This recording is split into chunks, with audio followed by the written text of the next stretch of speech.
My name is Jillian Perrick, and I'm a lover of all things orange chocolate. Think One Tree Hill is way better than the OC. And as a person who stutters, I hope to one day inspire women with invisible disabilities to overcome their limiting beliefs and start the business of their dreams, just like I did. I'm a mindset coach specializing in imposter syndrome, helping women beat their inner imposter using neurolinguistic programming, hypnosis, and time techniques. And this is the From Imposter to Empowered podcast.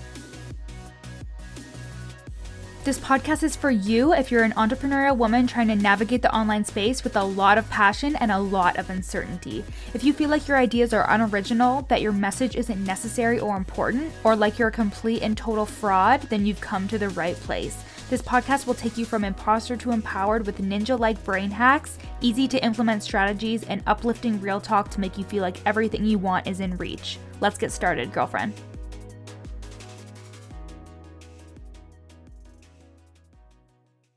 Hey guys, welcome back to the pod. Today's episode is sponsored by the From Imposter to Empowered course. Just like this podcast name, this is my signature course, which is my 10-step methodology of find and defeat. It is what I help my clients through to help them overcome their inner imposter and unclog their energetic drain to truly get what they want in life. We get bogged down by our limiting beliefs, our past experiences, our childhood trauma, things that really affect our ability to see our inherent worthiness, and that translates into our business. And when that does, it really holds us back from charging high for our services, for really feeling confident in showing up, for launching, for doing whatever we need to do to make that money. So this course is designed to help you get through all the bullshit, cut through it, and do what you're supposed to do in business and do it well and do it confidently. And that is why I am so excited to have launched this course, because this is a way for you to work with me without it being in a one-to-one capacity. So you can go and buy that course for only $147, and if you use the code FITE podcast, you will get 15% off. Again, FITE podcast. I will put the link in the show notes, and I can't wait to see. Make sure you screenshot yourself doing the course and tag me at your Coach Jill on your Instagram story. So today is going to be a pretty short episode. I just wanted to give you guys a little bit of a taste of the types of questions that you should be asking yourself and the types of questions that I use to not only empower my clients, but empower myself as well. Because powerful questions is what a coach is supposed to pose for their client. A lot of the time there's confusion around coach and consultant, and coaching is really probing and getting to the root of the issue with your client and asking them powerful questions that they answer within themselves. Because the aim is that if you are either a coaching client or you are a coach listening to this, the aim is that your client or you have all the answers inside of you. You already know exactly what you need to do, but just like my course does, you need to unclog the things that are holding you back from seeing the truth and truly leading you down your purpose-filled path. And powerful questions are a way to do that and really empower you to make the right decisions and see a different perspective. Something I do often with my clients and something you'll see all over my Instagram page is reframing. And even though it's just a simple changing of the way we word things, it really helps you see a differing perspective, because the brain is going to look for what you give it. The subconscious mind takes everything extremely literally and extremely personally. So if you say to yourself, I'm not going to be a good coach, your brain is going to look for the evidence that you're not a good coach. It is going to take what you're saying literally, even if it's just a thought in your head, obviously, if it's a thought in your head and if you say it aloud. But if you say to yourself and think to yourself, I'm not going to be a good coach, your brain is going to look for the evidence as to why that is true. If you say instead, I am open to the possibility of being a good coach, your brain is going to again look for the evidence that you are trying to give it. That is a powerful exercise that I just did right then and there, and that's called belief bridging. There's an episode on why your affirmations aren't working for you. Go back and listen to that, because I talk about belief bridging in there. It's a couple episodes back, and belief bridging is a big component of the From Imposter to Empowered course. So, a couple questions that came to mind for me. The first one was, does this decision feel expansive or limiting? So, something that I really use to make my own decisions and to help clients make decisions, whether that's investing, working with people, etc. I ask them, does this decision make you feel more, make you feel expansive, abundant, excited, or does it make you feel limiting? For example, there is a mastermind that I joined and it's pretty pricey. I would say it's probably the highest mastermind that I've ever taken part in terms of price and investment. But as soon as I got the email that I was approved, even though I knew it was going to be a big investment, I was so excited. I got up that day and I felt so abundant, so pumped up about it, just so excited. It's a mindset mastermind, money mindset mastermind. I'm so excited. It hasn't started as I'm recording this, but it's about to, and I'm really excited for it, and I know it's going to be amazing. And I felt really excited about it, so even though it was a little bit of a stretch to pull it together to make the first payment, I did it because as soon as I got the email, I felt excited. There have been times where I've went to invest in something and it didn't feel good, but every time that it's still scary. But every time that I've gone to invest in something like my social media manager, my VA, my virtual assistant, my OBM, which is my online business manager, whenever I've done anything that I've actually gone through with and felt excited about, it's always worked out for me. That doesn't mean that I haven't been afraid. It just means that I have pushed through the fear because I was excited and felt expansive.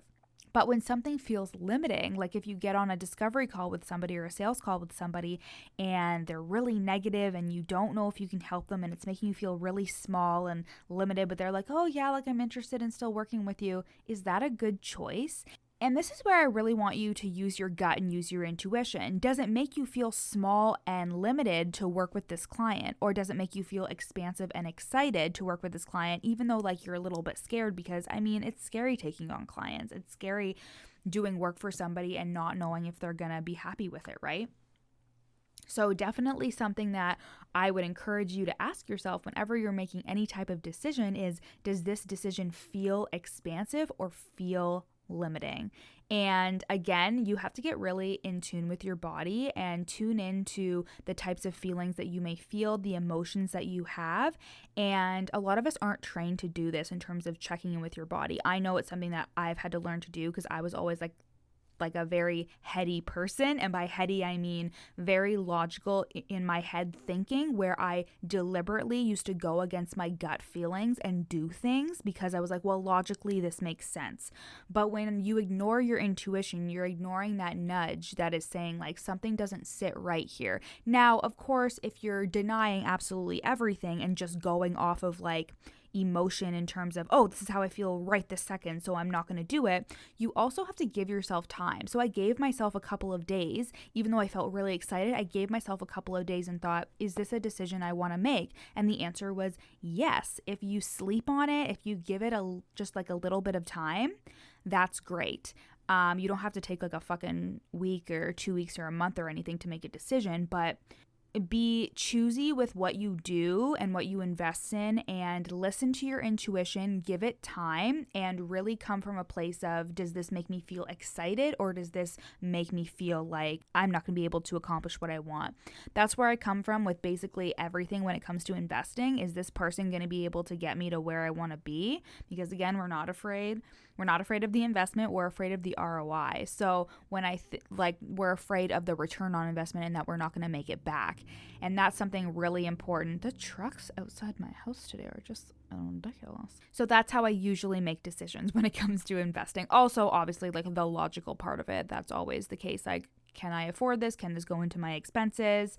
And when I say, can I afford this? I mean, is this going to fit into my expenses? And it did. I made it work because I really wanted to do this.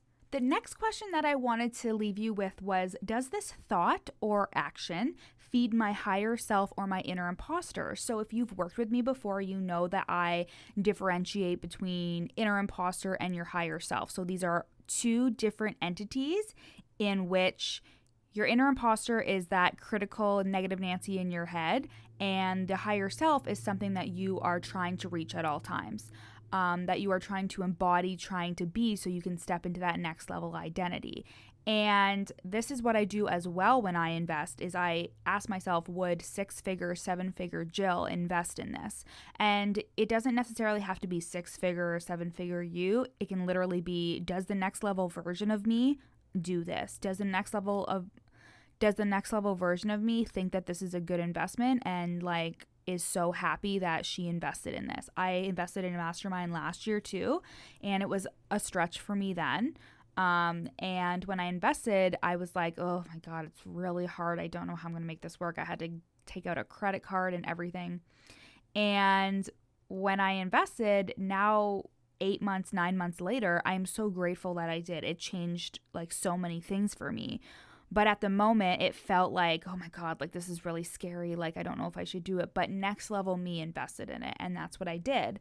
And this doesn't necessarily have to be investing either. So this can be like a disempowering thought, like I'm not a good enough coach to guest speak in that program, or I don't know enough to guest speak in that program. Does this thought feed your higher self or your inner imposter? And this is a good question for you to ask, because it allows you to zoom out on the issue and be like, okay, is this something that is contributing to the goals that I'm setting for myself? Is this something that a coach who is trying to make her way in the industry, is this something she would say? Like, I don't know enough to be a guest coach. Like, fuck that. Like, that is feeding your inner imposter, and it's keeping you small, because you're having the thought of, I'm not good enough to guest coach in that coaching program. And then you don't expand your network. You don't gain very valuable and important skills.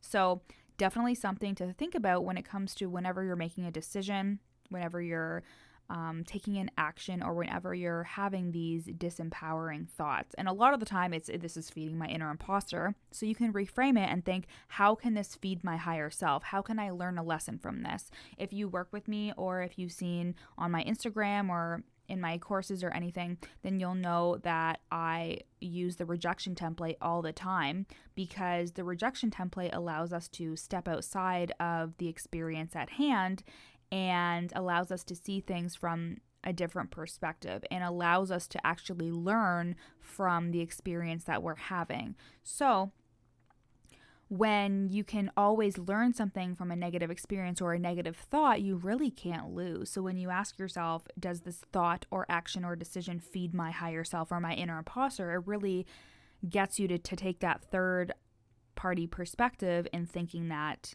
okay, this is not going to serve my higher self, because my higher self would never make this decision. My higher self would never make this decision. She would absolutely go and guest coach, even if she didn't think that she could handle it, because she's going to feel so good afterwards. And that's another thing that we can add on as well. There's a technique in NLP, time techniques. And in time techniques, there is a certain part of the technique where you can release anxiety.